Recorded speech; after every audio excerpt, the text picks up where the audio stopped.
तो ये दृग दृश्य विवेक, अभी तो मक्कड़ जी को मजा आया है, हर स्थिति में आने लगा। हम भी चाहते हैं कि आपको भी हर अवस्था में आनंद लेना आ जाए। और वो कैसे आएगा? दृग दृश्य विवेक से आएगा। ये दृग और दृश्य बहुत दो शब्द है, इससे छोटा और क्या हो सकता है? दृग दृश्य विवेक से हर अवस्था में आनंद अनुभव हो सकता है, पर सच्चाई ये है कि दृग दृश्य विवेक होना चाहिए। आज अभी व्याख्या नहीं करेंगे, नहीं तो फिर आगे क्या कथा सुनाएंगे। यदि पहले ही दिन दृग दृश्य विवेक हो गया, जिस दिन एडमिशन उसी दिन रिजल्ट, यदि उसी दिन रिजल्ट सुना दिया जाए तो लड़के पढ़ने नहीं आते। कभी कभी तो परीक्षाएं होने पर, रिजल्ट मालूम भी होने पर अध्यापक नहीं सुनाते कि जिससे लड़के आते रहे। तो वहां तो चलो और होगा, हमारा यह है कि हम रिजल्ट सुना देंगे तब भी आपके हाथ रिजल्ट नहीं आएगा। वहां तो रिजल्ट सुना दो, हाथ आ गया। यहां हम रिजल्ट सुनाएंगे, फिर भी उस रिजल्ट को एक्सेप्ट करना, स्वीकारना, ये सचमुच मेरा रिजल्ट है। कभी कभी तो लगेगा है मेरा रिजल्ट है कि ये पड़ोसी का है।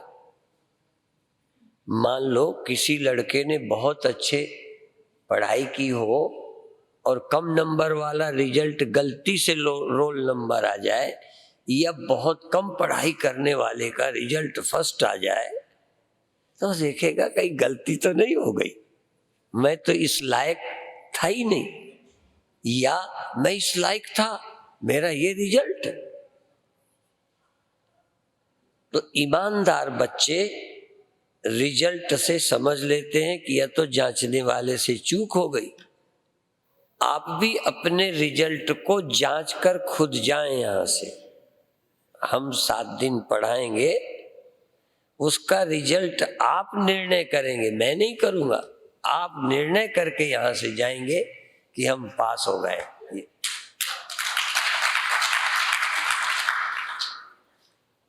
पर इसके लिए बहुत ईमानदार व्यक्ति चाहिए। इसीलिए आप्त काम पुरुष का वाक्य प्रमाण माना जाता है। जो बिल्कुल निस्वार्थ निष्काम हो, वो जो कहता है वो गलत नहीं कहता। नहीं, हम डर से गलत बोलते हैं, लोभ से गलत बोलते हैं। एक जगह मैंने पढ़ा था कि यति को स्वर्ण दान नहीं देना चाहिए। हम यति हैं, नहीं देना चाहिए। पर किसी ने दिया तो हम लेने में नहीं माने, ले लिया। नहीं लेना चाहिए पर ले लिया। बात समझ रहे हैं? इसलिए कह रहा हूं कि जो चीज हमें नहीं करनी चाहिए क्यों करते हैं। ये उदाहरण इसलिए दिया कि जो हमें नहीं बोलना चाहिए बोल देते हैं, जो हमें नहीं करना चाहिए करते हैं, जो हमें नहीं सोचना चाहिए सोचते हैं, क्योंकि हम पूर्ण निष्काम नहीं हैं। कई ऐसे काम इस युग में तो बहुत ही हालत खराब है, जिसको आज तक हमारे भारतवासी बुरा मानते थे, आज की नई पीढ़ी उसे बुरा ही नहीं मानती। तो इसलिए मैं एक बात कहता हूं कि आप सच्चे अंतःकरण से, सद्बुद्धि से इसे सुने, फिर जीवन का फैसला करें। बस फैसला ही मोक्ष है और फैसला ही बंधन है। आपका आज का फैसला ही आपका बंधन है, और फैसला, निर्णय ही आपकी मुक्ति होगी। पर वो निर्णय चाहे सुन के हो, पर आपके अंतःकरण से उपजना चाहिए। अपने अंतःकरण से उपजा निर्णय ही आपको मुक्त कर देगा। आपके अंतःकरण की दुविधा आपको बांधे रहेगी। इसलिए संशयात्मा विनश्यति, हम अपने निर्णय में संदिग्ध रहते हैं। उपनिषदों ने तो बहुत बड़ी बात माना है, संशय विपर्य रहित आत्मा का निर्णय, न संशय रह जाए न विपर्य, विपरीत निर्णय भी नहीं। माने जिसको मुक्त करना हो उसे फांसी का ऑर्डर लिख जाए, जिसको बरी करना हो, और जिसको फांसी लटकानी चाहिए उसकी राष्ट्रपति के यहाँ अपील की जावे। कितने दुर्भाग्य की बात। जो योजनाबद्ध अत्याचार करे उसको माफ। गलती से भी बहुत कर्म हो जाते हैं, भूल से हो जाते हैं। हमने पत्थर ऐसे ऊपर उछाला, बचपन में अपन करते रहे, किसी को लग जाता था, उतना सोचा भी नहीं होता। लेकिन जिन्होंने सोचकर इस तरह के षड्यंत्र किए हो, कर रहे हो, ऐसे संगठनों को बुरा न कहना और ऐसा करने वालों को फांसी न देना, और दुर्भाग्य का बड़े पदों पर रहने वाले उनको फांसी न दी जाए की मांग करना, तो फिर मांग करने वाले को ही फांसी क्यों न दे दी जाए।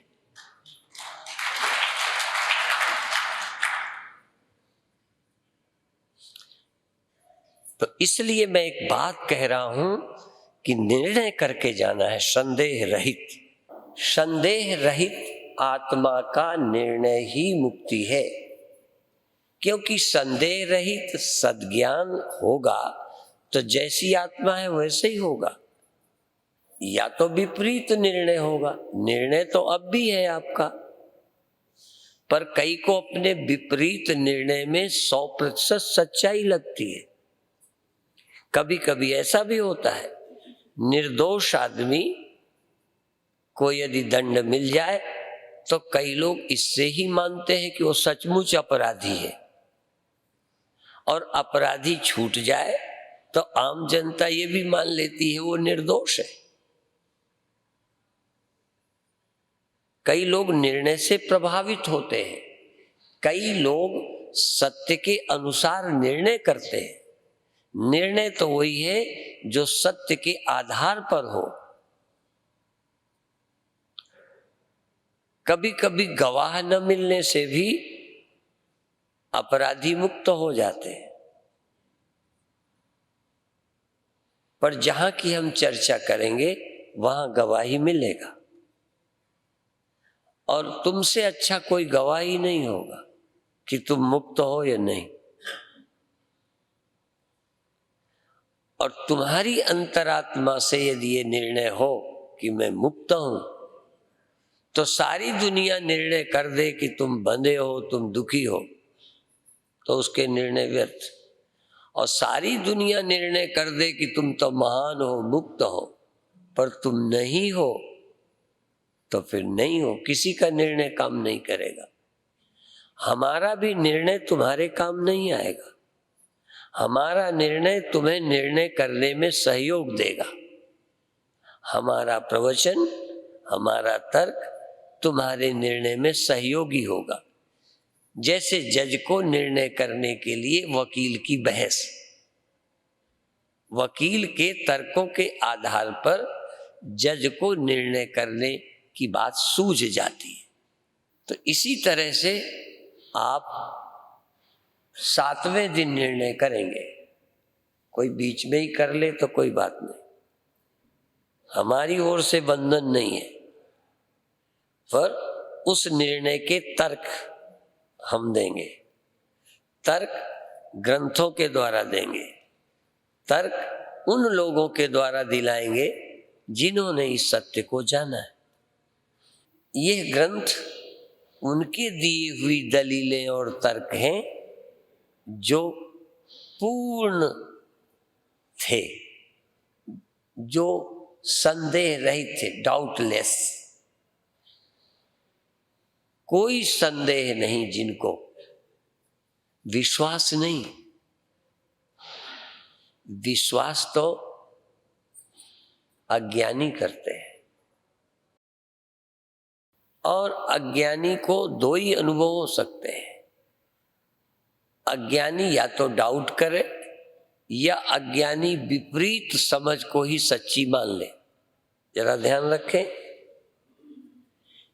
किसी आम लोगों को लगता है कि अपने विषय में हम गलत जानते हैं।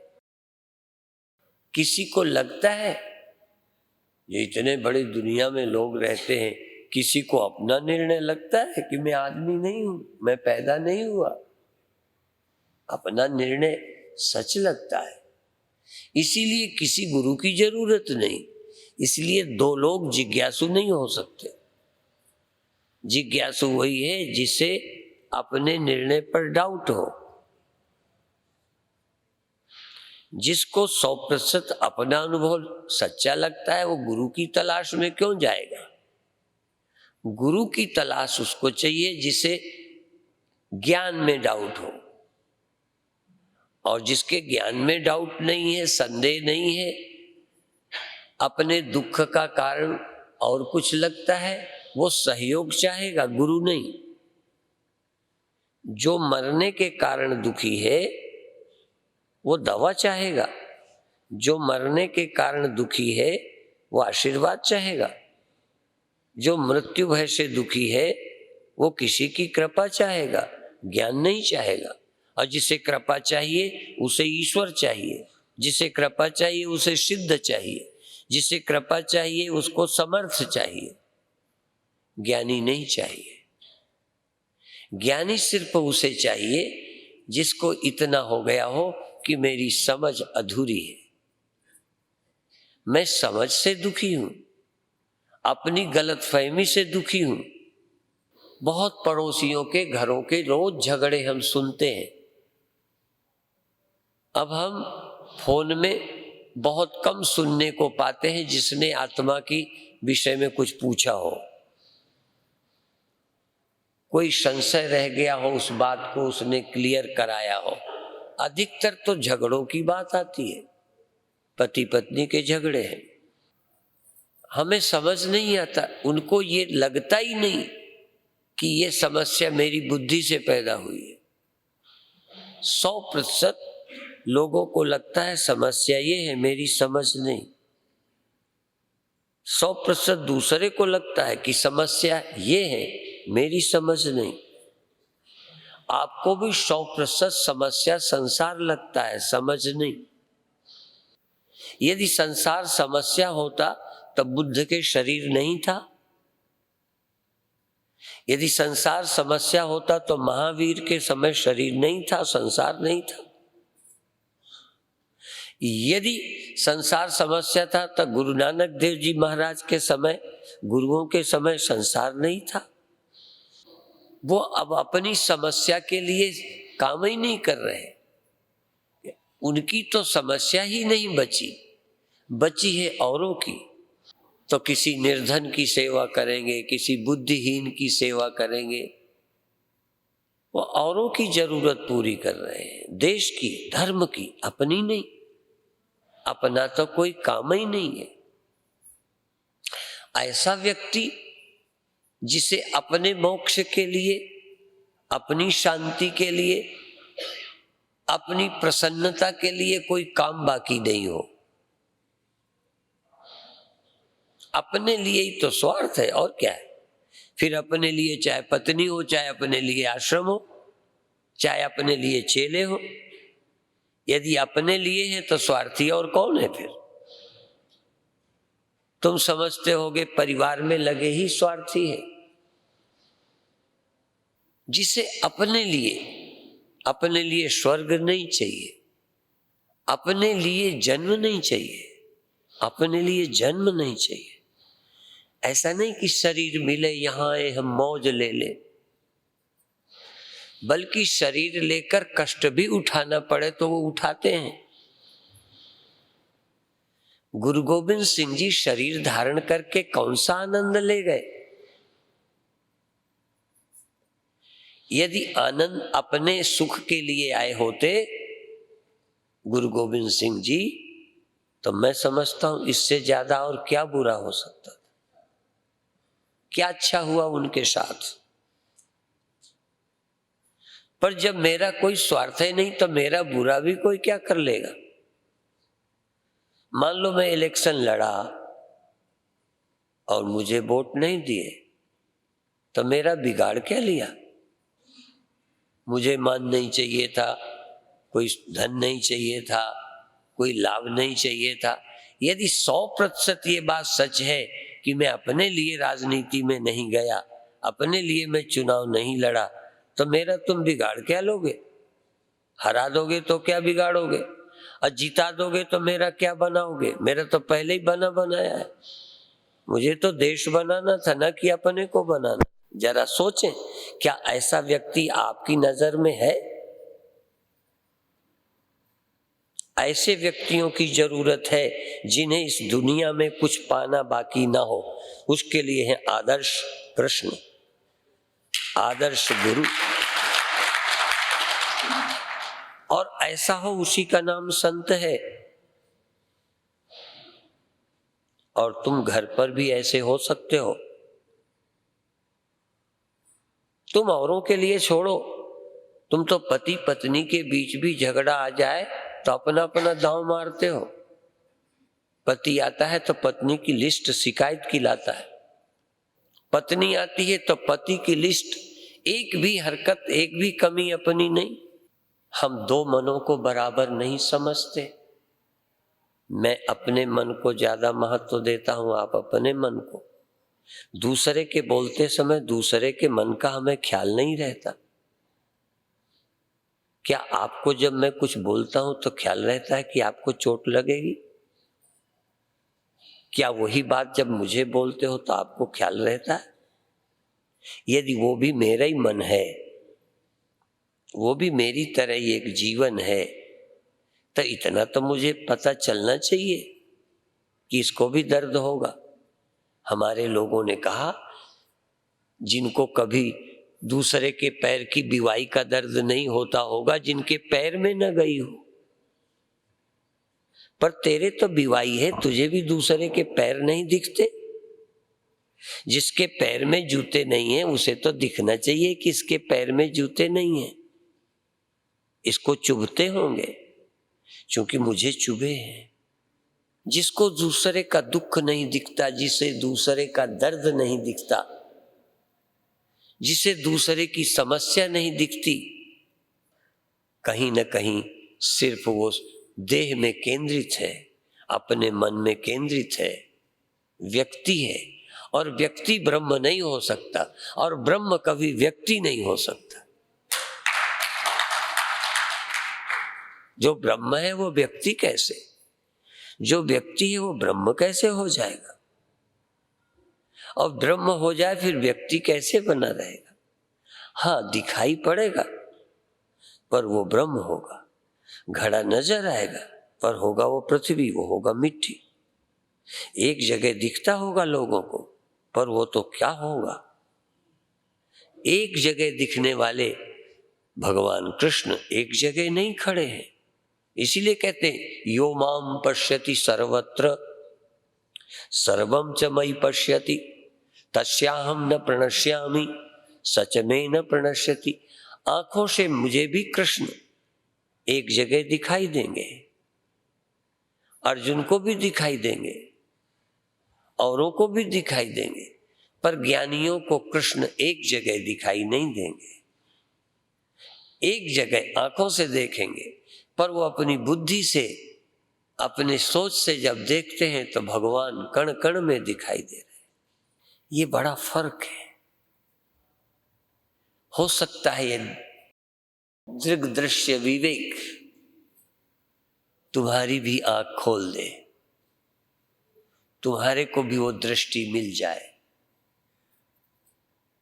तुम भी दृश्य बंधन से छुट्टी पा जाओ। पर थोड़ा बहुत उन्हीं को लाभ होगा, पूरा उन्हीं को लाभ होगा जिनकी इसमें रुचि होगी। यदि इस कथा को आम कथा की तरह सुनोगे तो बात नहीं बनेगी।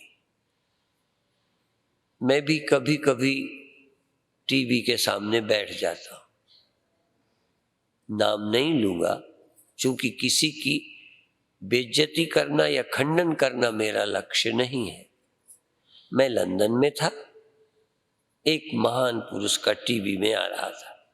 वो ज्ञान का ही खंडन किए जा रहे थे, ब्रह्म का ही खंडन किए चले जा रहे।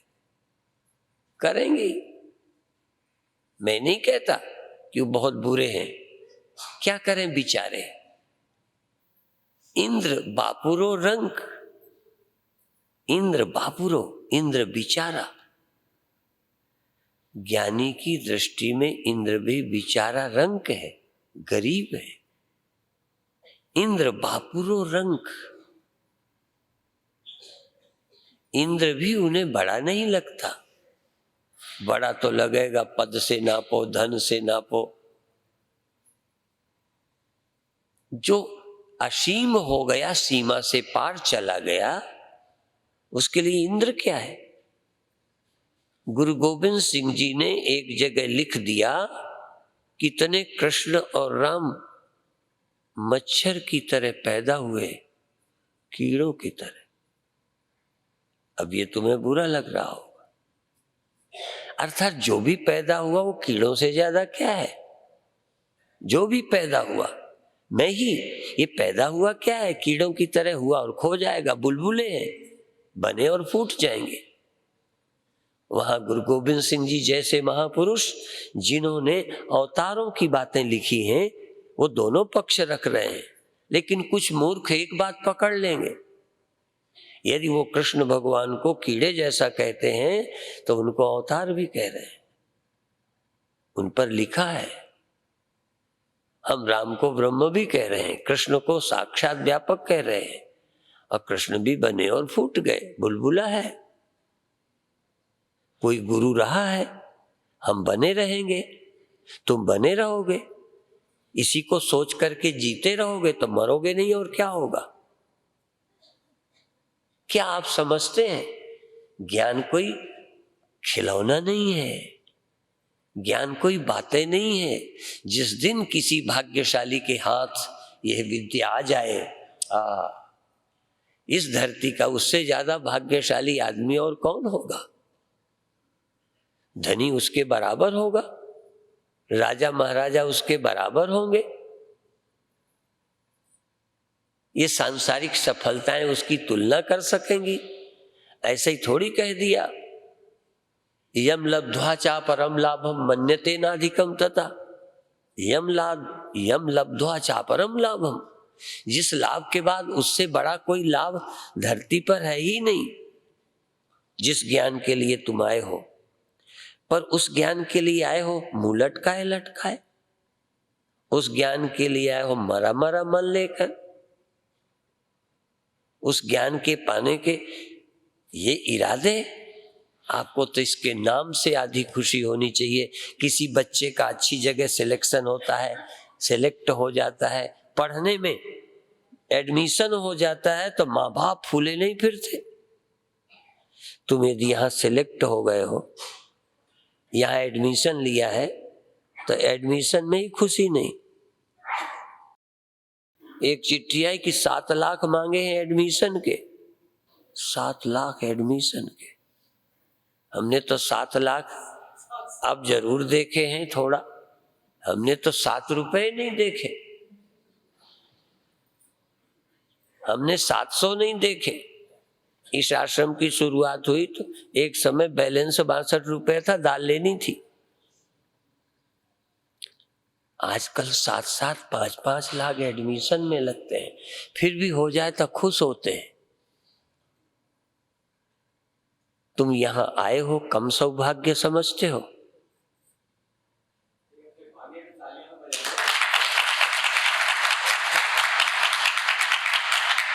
और यदि सौभाग्य नहीं समझते तो फिर इससे बड़ा दुर्भाग्य कोई नहीं है। और क्या दुर्भाग्य होगा। पत्नी मर गई तो दुर्भाग्य, बेटा मर गया तो दुर्भाग्य। यदि यहाँ आने में सौभाग्य नहीं लगता तो बहुत बड़ा दुर्भाग्य है।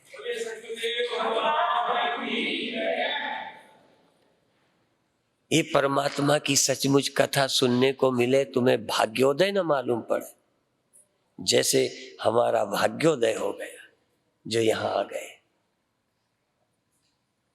ऐसी कथा सुनने का अवसर मिला, इससे ज्यादा क्या प्रारब्ध होगा।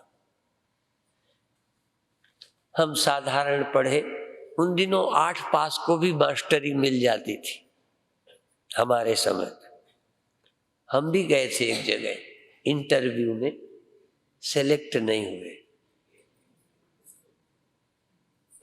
भगवान ने वहां नहीं चुना, कुछ बेईमानों ने भी नहीं चुना होगा। अब चलो वो चुनते न चुनते, भगवान ने नहीं चुनने दिया। ऋतंभरा कभी कहती है, तुम चुन लो कंचन बन जाऊं, तुम चुन लो।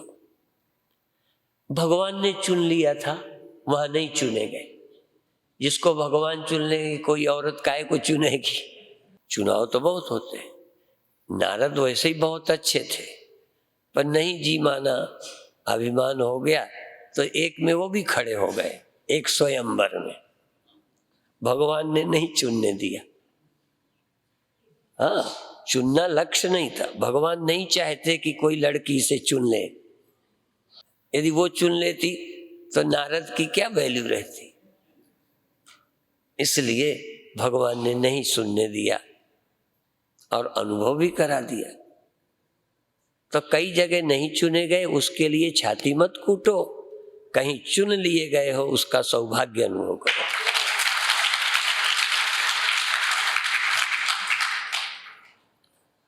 इसलिए मन में मरे मरे होके मत बैठना, उदास मन से मत बैठना, खुश होके सुनो कि तुम चुन लिए गए हो। भगवान ने तुम्हें चुन लिया है। अब तुम शरीर निर्वाह करके या संसार के भोग भोगने के लिए यहां नहीं आए हो, यहां तुम मुक्त होने आए हो, फ्री।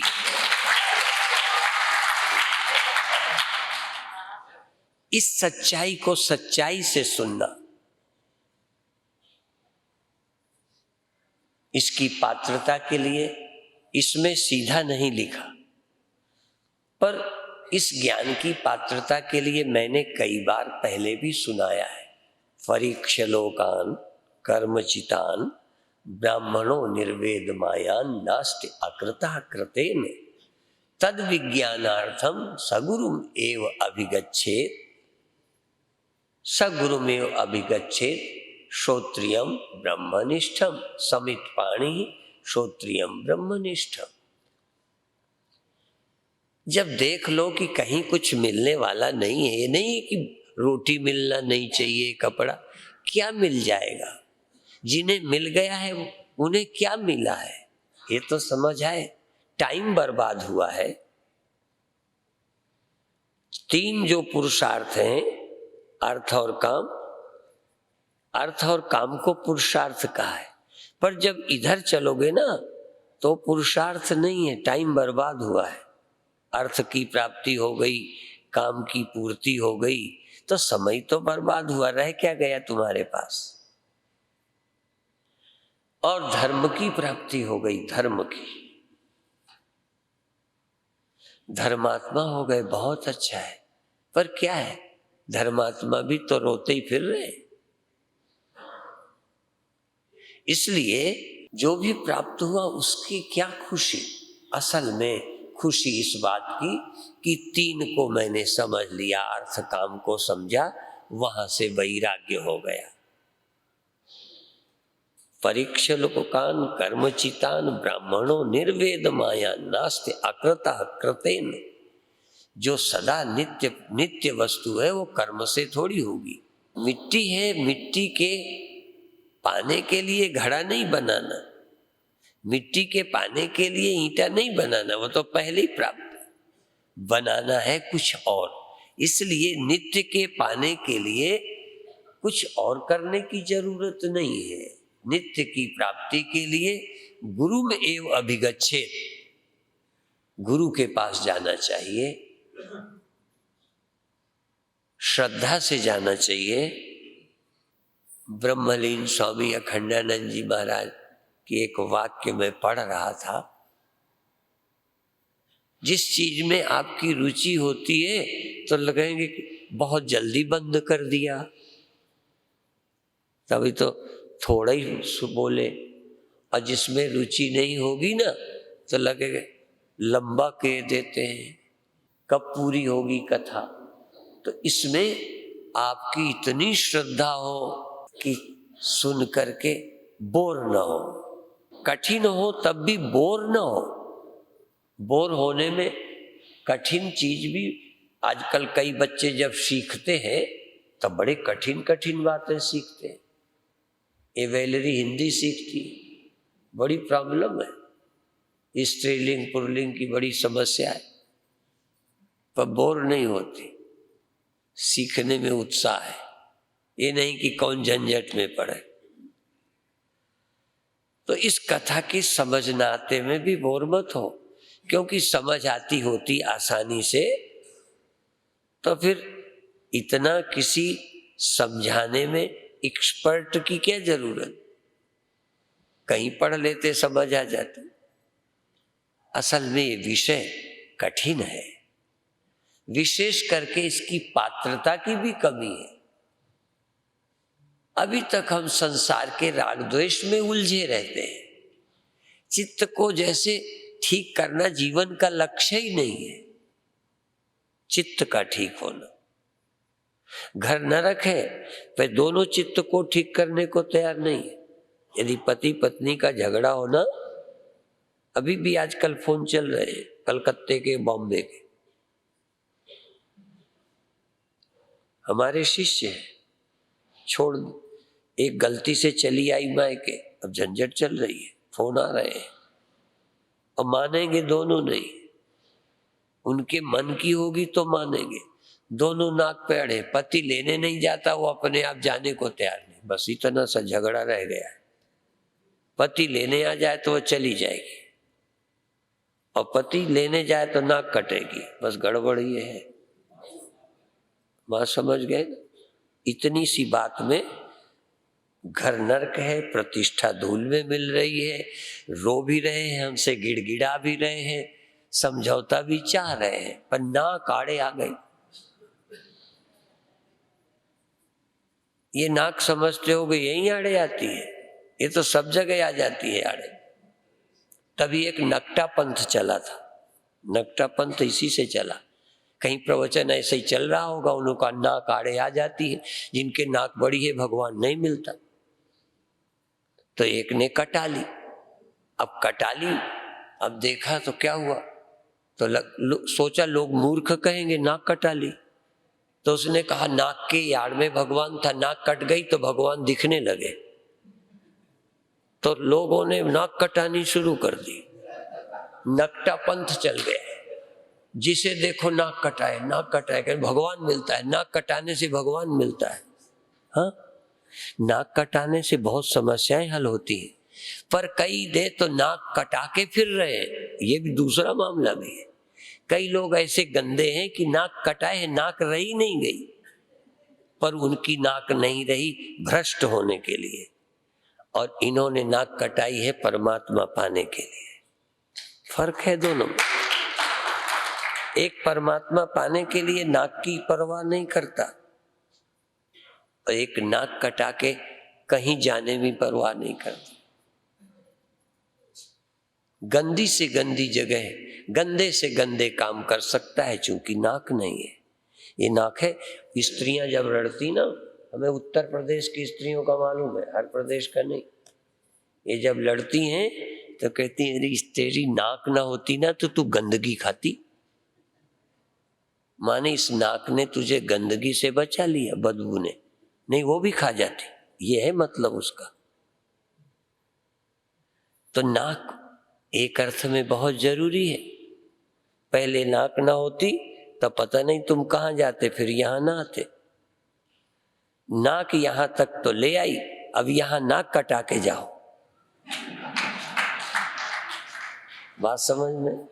हाँ, नाक यहाँ ले आई, अब नाक कटा के नाक लेके जाओगे तो फिर लड़ोगे कि इसने ये कह दिया उसने वो कह दिया। नाक कटा तो किसी से लड़ने की क्या जरूरत, क्या करेगा तुम्हारा कोई, तुम्हारा बिगाड़ क्या लेगा। ये नाक कहीं नहीं रहने देती, ना आश्रमों में, न देश में, न राजनीति में, हर जगह नाक नाक नाक। इस नाक से कैसे छुट्टी मिले। पहले नाक लगाई थी हमारे लोगों ने लगाई नाक के लिए, हम इज्जत के लिए। पहले नाक बहुत जरूरी थी, हमारे ही नाक बढ़वा दी। अब वो इतनी बढ़ गई घरों पे, स्त्रियों की नाक बढ़ गई। हाँ, अब घर में नरक है। पहले एक की नाक थी, एक तो स्त्रियां नाक ही नहीं रखती थी, पति जो कहे ठीक है। अब इतनी नाकें बढ़ गई, सब जगह झगड़े नाक के। भगवान सबको नाक से छुट्टी दे। तब देखते हैं कितने कटा के जाएंगे, कितनी और बड़ा लंबी करके जाएंगे। हम लोग आपस में संत संत कहते थे, फला संत के, हम लोगों की इतनी, फला संत की इतनी है, ऐसे ऐसे नाकई के बने हैं। कई लोगों के बड़े बड़े काम ना, कई बार तो इस हाल में भी नाक वालों का हाथ है। हाँ, नाक ना होती तो ये हाल बन जावे। हाँ, नाक वालों के कारण आश्रम बनते हैं, नाक वालों के कारण बड़े बड़े काम होते हैं। हाँ, नाक बड़े बड़े काम करा लेती है। जल्दी नाक मत कटाना, नाक के लिए मर मिटना। हाँ, और नाक तब कटाना जब कुछ नहीं चाहिए, केवल परमात्मा चाहिए, फिर नाक की देना। फिर क्या जरूरत, हमें कुछ चाहिए नहीं, हमें तो भगवान चाहिए। हाँ, फिर नाक के बिना। और यदि बिना भगवान की चाह के और कोई चाह रहे थे नाक कटाई, तो भ्रष्ट हुए बिना बच नहीं सकते। फिर मंत्र याद रखना, परमात्मा की परम लगन के बिना यदि नाक छोटी होगी तब पता नहीं तुम कहां मरोगे। इसलिए केवल एक इच्छा रह जाए भगवान की, बस फिर नाक नहीं रहती। मीरा ने नाक कटा ली। हाँ, मीरा ने नाक कटा ली, नाक की कोई जरूरत ही नहीं रही। संतन ढिक बैठ बैठ लोक लाज खोई, मेरे तो गिरधर गोपाल दूसरा न कोई। ऐसा नहीं कि नाक कटाई ये लाज गंवाई और गुंडों के साथ घूमी, ऐसा नहीं किया। ये जरा ध्यान रखना, नाक कटाने का अर्थ ये नहीं होता। तुम्हारे नाक होनी चाहिए, तब तक नाक रहनी चाहिए जब तक भगवान की ओर पूरे न मुड़ जाओ। भगवान के ऊपर मुड़ जाओ तो यदि हो भी ना थोड़ी बहुत, उसको भी जड़ से कटा देना। थोड़ी भी खतरनाक है, साधुओं के भी बनी रहती है। पैसा न छूने वालों की तो और बढ़ जाती है, लाल कपड़े करते बढ़ जाती है। बुराई से बचाने में जहां नाक काम देती है, तहां मोक्ष पाने में नाक बाधा बन जाती है। और तुम हमारा वेदांत सुनकर यदि बुराई संसार की इच्छाएं छोड़कर परमात्मा की निष्ठा करके तुम ये ना, इसने हमें ये कह दिया, उसने हमें यूं कह दिया, उनको इधर बैठो, इतने में अगले साल से हम नहीं आएंगे, कान पकड़ के जा रहे हैं लोग। इतनी जबरदस्त नाक कि सम्मेलन में आने लायक नहीं रखा, ये हालत है। आप नाक के नुकसान नहीं समझ रहे। हाँ, नाक के फायदे भी समझो, नाक के नुकसान भी समझो। इसका नाम विवेक होगा। हाँ, विवेक चाहिए ना। अभी पहले हम विवेक चूड़ामणि पे बोले थे, आज भी थोड़ा विवेक ही पर बोल दिया। इतनी समझ हो नाक कहाँ जरूरी है, कहाँ जरूरी नहीं है। और जगह हाथ फैलाना ना तो नाक कह दे, नाक नहीं, नाक रोक दे, नाक रोक दे हाथ फैलाने को। अभी आज एक बात और सुन रहे थे ना, श्यामलाल जी को, श्यामलाल जी कह रहे थे मेरी कृपा से, माने स्वामी परमानंद की कृपा से और ऋतंभरा के प्रयत्न से, प्रेरणा से। इसका मतलब हम प्रेरणा में रुचि नहीं रखते, ध्यान रखना। हाँ, यदि हम प्रेरणा देते तो बिना रितंभा के भी बना लेते। तभी वही तो, हमारी हिम्मत ही नहीं कि तुमसे कहे, हमारी नाक रोकती है यहाँ। बात समझ गए? नहीं समझो, हमारी नाक मांगने को रोकती है। तुम्हें भी कहते हैं तुम्हारी नाक मांगने को रोके। समझ गए? हाँ, बेईमानी में करने से नाक रोक ले, बुराई करने में नाक रोक ले, जरूरी है। पर भगवान के मंदिर का प्रसाद लेने को नाक न रोके कि लाइन में क्यों लगे। हाँ, वहां नाक नहीं चाहिए। मंदिर के तो नाक कटा के जाओ, अरे बहुत भीड़ थी वहां, लाइन में कौन लगता, चलो छोड़ो प्रसाद। तो भगवान के लिए लाइन पे लगो। हाँ, ओ एक्टरों के दर्शन के लिए लाइन पे न लगो, वहां भीड़ इकट्ठी न करो। एक बार मैं कलकत्ते में था, टिवड़े वालों की धर्मशाला में ठहरा। बगल में एक भवन था, सुभाष भवन, नाम शायद गलत हो, बहुत बड़ा भवन था। वहाँ जादूगरों का कुंभ मेला एक खेल हुआ। उसी में कोई गाने वाली गायिका आई, तो सुबह गाते गाते नाचते कूदते खेल दिखाते जादूगरी करते लगभग सवेरा हो आया। तो जब उस हाल से वो एक निकली, हम लोग छत पे थे, नहाए धोए सब काम से निवृत्त थे। भीड़ दौड़ी उस लड़की के पीछे देखने को। तो हमें तो लगे लड़की के पीछे दौड़ने में शर्म भी नहीं लगे। क्या देखोगे, भगवान को देखने का मन नहीं तड़प है। इसलिए यहां आए हो, मन मन है, उसको मौका दो, पर धर्म का मतलब जायज। और इसके बाद उसके ऊपर जाओ जहां मन नहीं रहता। मन के भी पार की यात्रा करो, इंद्रियों से अतीत चले जाओ, दृश्य से पार जाओ, वहां जहां दृष्टा रहता है। उसकी पात्रता के लिए थोड़ी चर्चा की है, और उसके पाने के लिए गुरु के पास जाना चाहिए, हरिद्वार आना चाहिए, वृंदावन जाना चाहिए, हरमंदिर साहब जाना चाहिए। काहे के लिए? परमात्मा के पाने के लिए, समझने के लिए। बाकी परमात्मा दिल्ली में भी है, लेकिन परमात्मा क्या है, हम क्या हैं, ये समझने के लिए जहां गुरु हो तहां जाना चाहिए। पहले भी मैंने कहा है कि गुरुमेव अभिगच्छेत्, नो मंदिरम न मंदिरम गच्छेत्। समझने के लिए मंदिर नहीं जाना चाहिए, पूजा के लिए, अर्चना के लिए जाना चाहिए। और देखो, हम इतनी बातें ज्ञान की करते हैं, हमें भगवान को नमन करने में बुरा नहीं लगता, अच्छा लगता है। गुरुदेव क्यों? हमको इनसे समझा है, इनकी हमने पूजा की है, वो अभी भूले नहीं है। वो पूजा ने, श्रद्धा ने हमको बहुत अवसर दिए। यदि शुरू से ही बहुत ऊंचे ख्याल के होते तो यहाँ तक ना आते। कई इतने ऊंचे ख्याल के हैं, न राम माने, न कृष्ण माने, न शिव माने, न तीर्थ माने।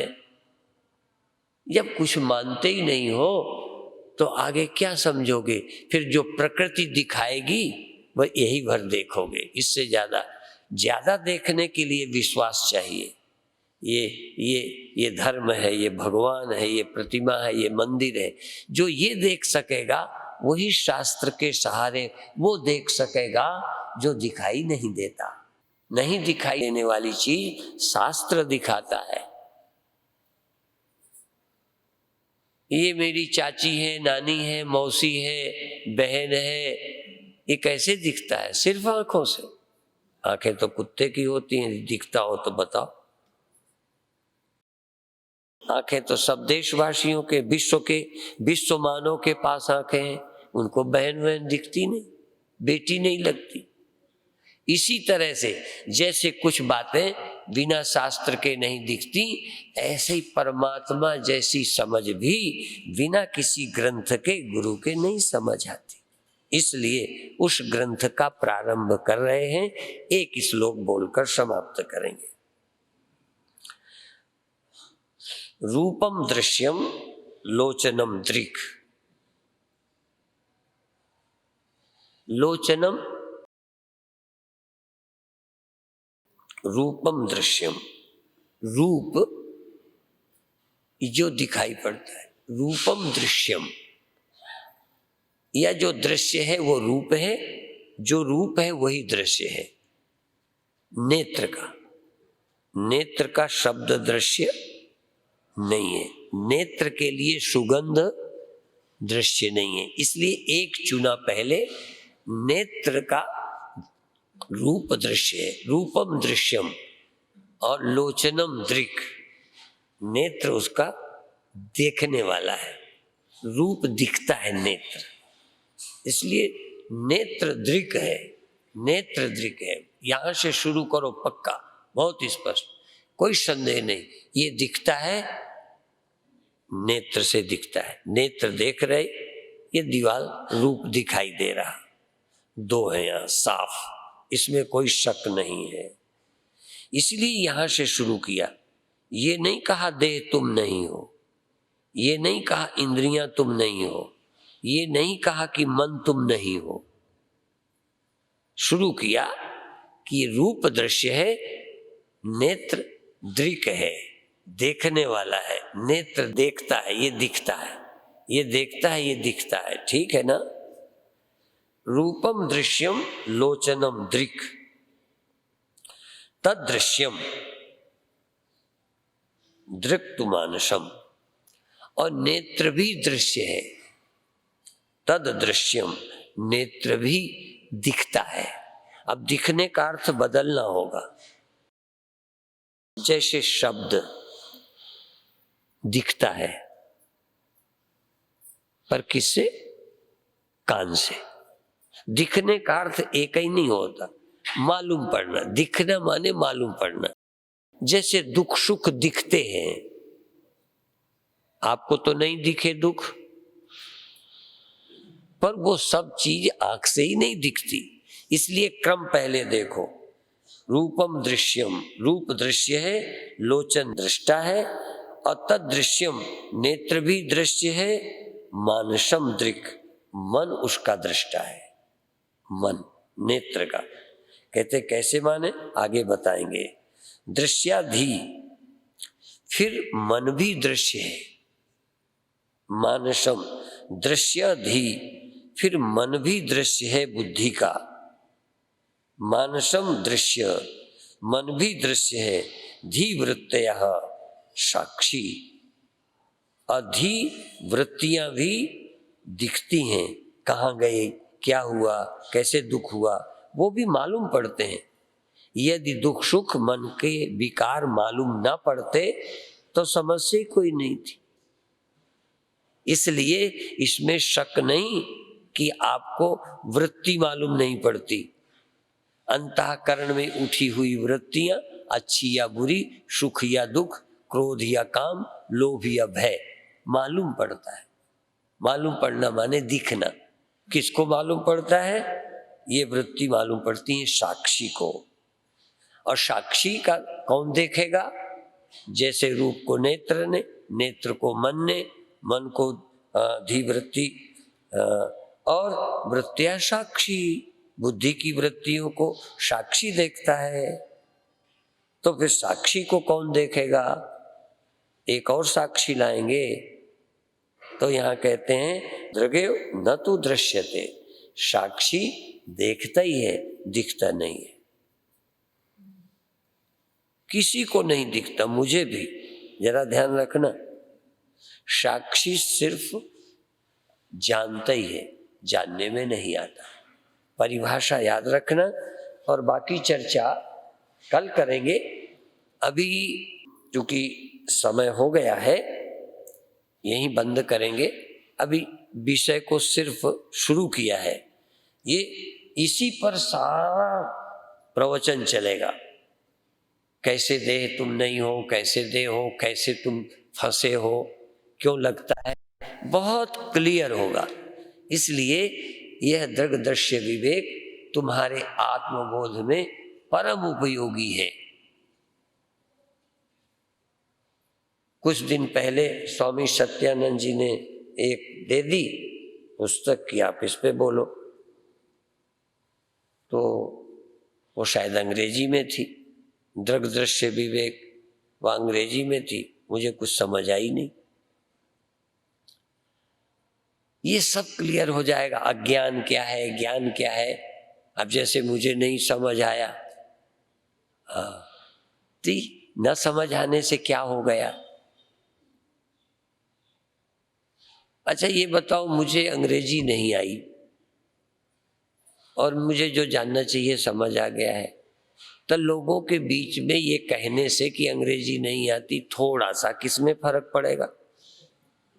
आपको क्यों डर लगता रहता है? ये मनुष्य पता नहीं कहाँ जीता है, बिना मतलब की बातों को प्रतिष्ठा का विषय बना रखा है। हमारे गुरुदेव पढ़े नहीं थे, अब पहले तो अधिकतर गुरुदेव पढ़े नहीं होते थे। गुरु नानक देव जी भी कहते हैं स्कूल नहीं गए थे, या गए थे तो तुरंत चले आए थे। और कबीर ने तो लिख ही दिया कि मैं पाटी और मसी शाही मैंने नहीं छुई, पढ़ी नहीं।